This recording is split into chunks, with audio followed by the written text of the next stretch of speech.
have strong, sharp beaks which enable them to eat both soft fruits and hard seeds.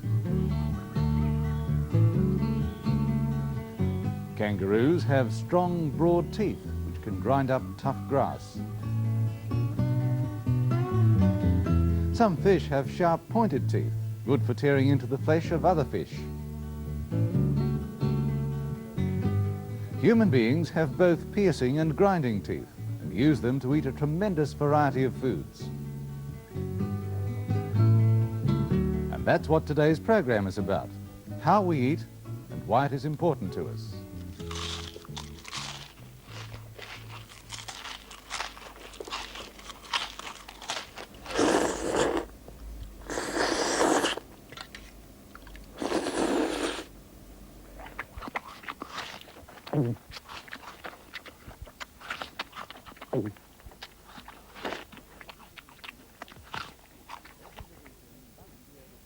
Every living thing must be able to eat. If there were no food, there would be no life. In a sense, life is food, and for both to exist, a few basic ingredients are necessary. The sun must provide its energy. The earth must provide its hidden nourishment.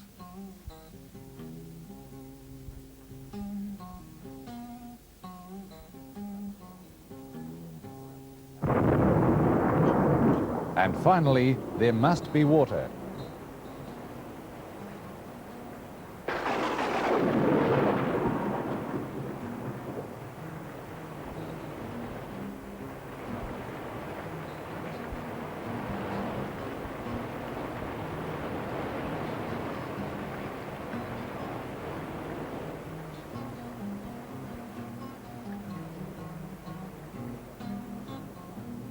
These elements provide life.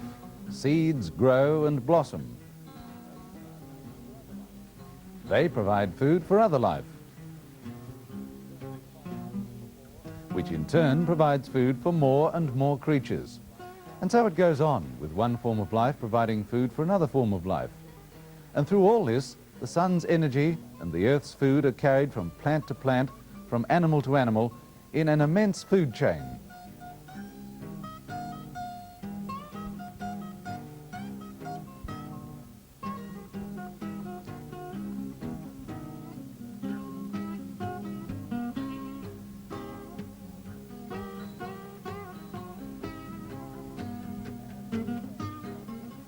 Man has changed and organized this food chain to suit his own purposes. He plants and harvests what he wants.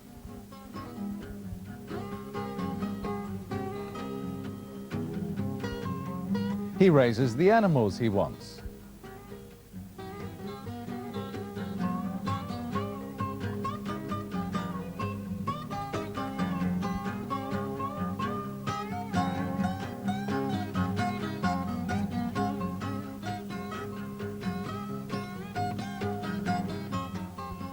And when the harvesting, the slaughtering and the processing are done, and the food has been transported to the shops and markets, it's finally ready to eat.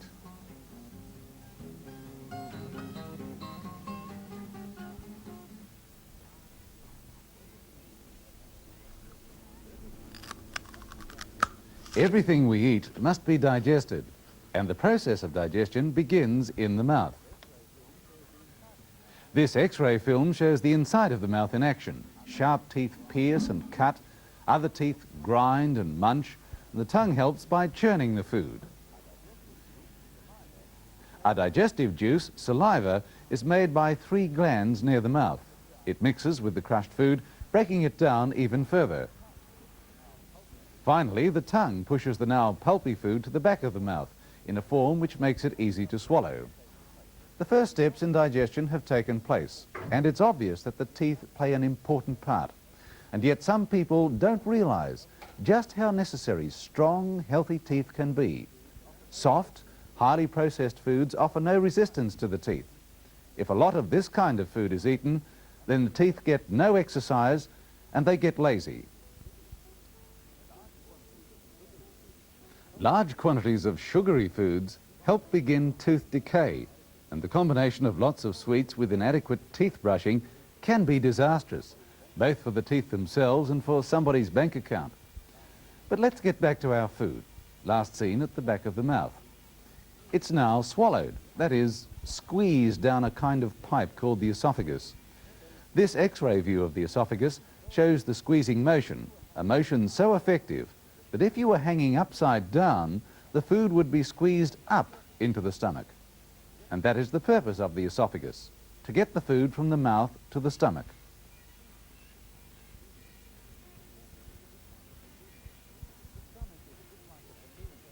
The stomach is a bit like a balloon at the end of a tube. It can swell up or go down, depending on how much food is in it. In the stomach, the food mixes with more digestive juices and is broken down until it forms a kind of thickish soup. All this usually takes about 4 hours, and the food is now ready for the next stage of digestion. We found that people could make things difficult for their teeth. Well, they can make things difficult for their stomach too. For example, a person who is often nervous or tense may find that their digestive juices won't do their job properly. In some cases, they may even try to digest the walls of the stomach itself. Similarly, if a person eats too much, or too quickly, or takes too big a bite, then the stomach has to work a lot harder to break that food down into that thickish soup. So the food has gone into the mouth, down the esophagus, and into the stomach. Now it heads for the small intestine, a long twisting tube below the stomach and framed in this view by the large intestine which surrounds it. Here the food is mixed with even more digestive juices, some made by the small intestine and some by other organs nearby. These juices break the food down even further into very basic food substances, which can be absorbed into the bloodstream. The key to all this is the villi, these tiny hair-like projections, seen here many thousand times larger than their real size, are found along the inside of the small intestine. By the time the food has passed through the length of the small intestine, the villi have taken in just about every bit of food the body needs.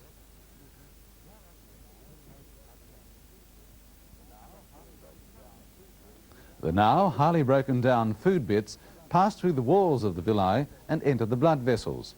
This means that the food can now be transported to every part of the body, to every cell that makes it up. We've seen something like this happen before, when oxygen was transferred from the lungs to the bloodstream. Remember how the oxygen then went through the bloodstream to all the body cells? Well, much the same thing happens with food. Once the food has been transported along the bloodstream to the cells, it passes from the tiny blood vessels into the cells. In each cell, the food combines with oxygen and water to produce energy, the heat, which keeps us warm, and the power, which makes us move.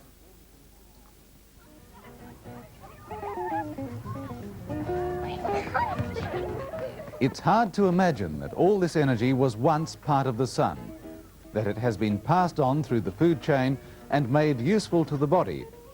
But that's just what's happened.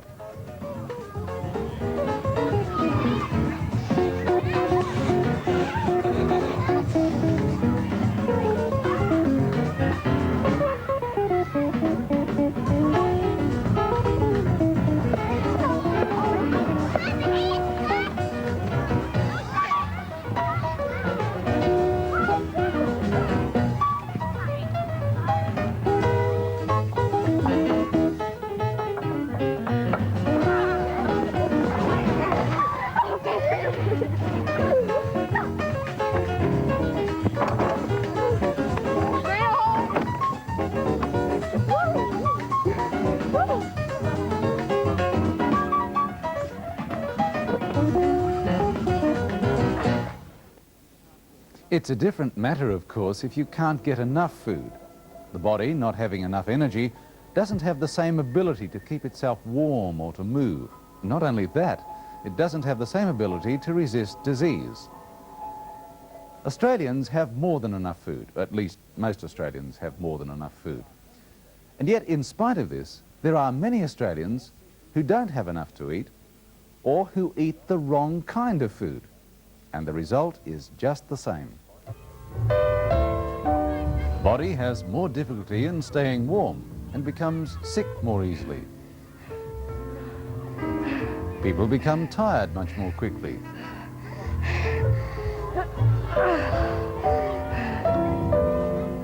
The energy just isn't there anymore.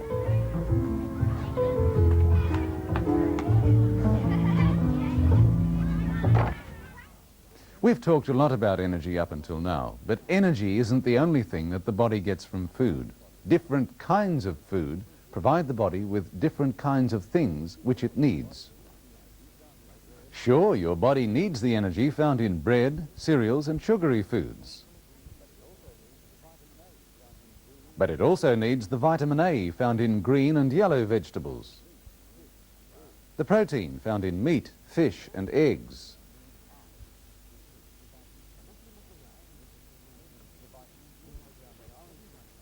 the vitamin C found in oranges, lemons and citrus fruit juices, the iron in liver and egg yolk, the vitamin B in peanuts and pork. The list goes on and on and on. All these are taken in by the body's cells. And different kinds of cells are able to take in those kinds of foods which they require most. For example, the bone cells take in extra calcium. Muscle cells take in extra protein. And skin cells take in extra vitamin A. The subject of vitamins, minerals, sugars, starches, proteins, fats, and what each one does for our body is a very complicated one. But what if we divide food into 4 main groups? Now, if we have some idea of which food fits into which group, then the problem of selecting the right food becomes fairly simple. So, the 4 basic food groups.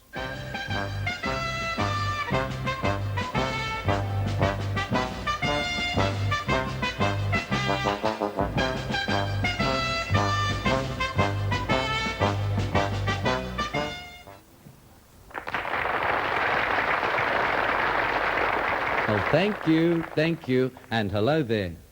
Well, we're all set for today's 4 food groups competition, this time being held between the left-hand side of the table and the right-hand side of the table.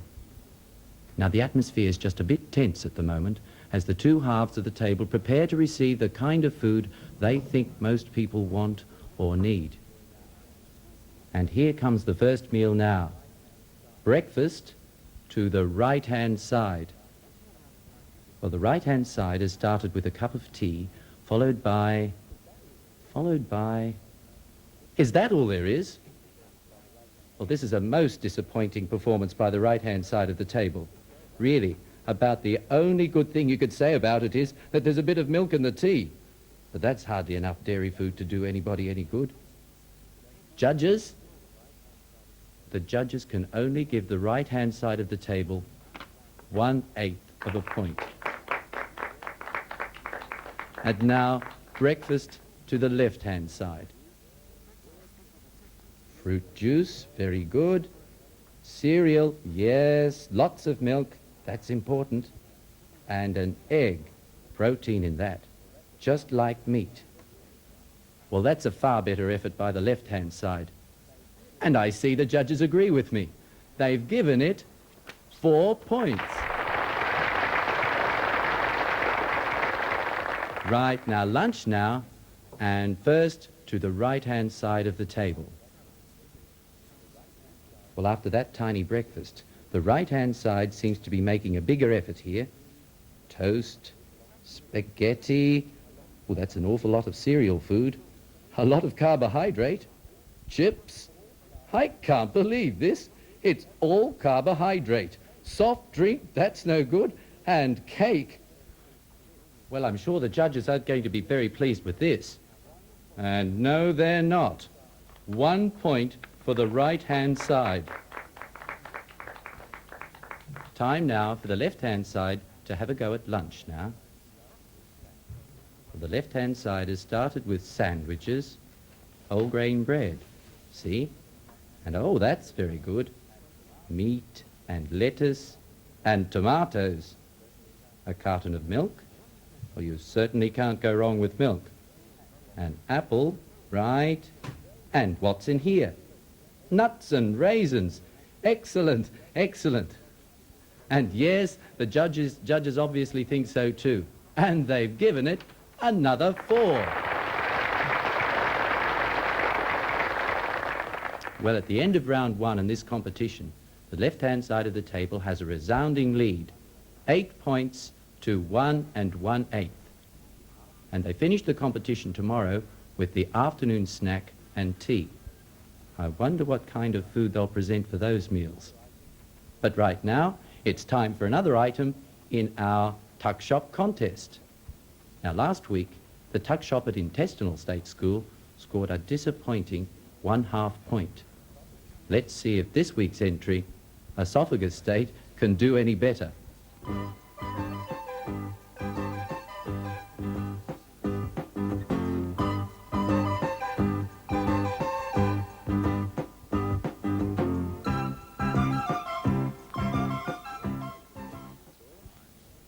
Yes, that should get a good score.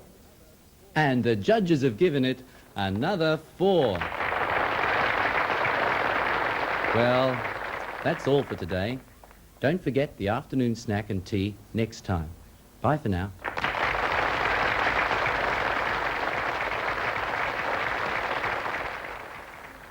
I wonder what the good tea and the bad tea will be like, whatever they're like.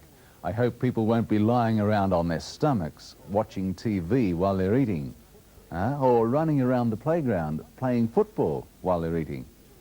One last point for those people who believe that the only good food is liver and vegetables, and you don't like either. There are many different foods in each one of the 4 food groups.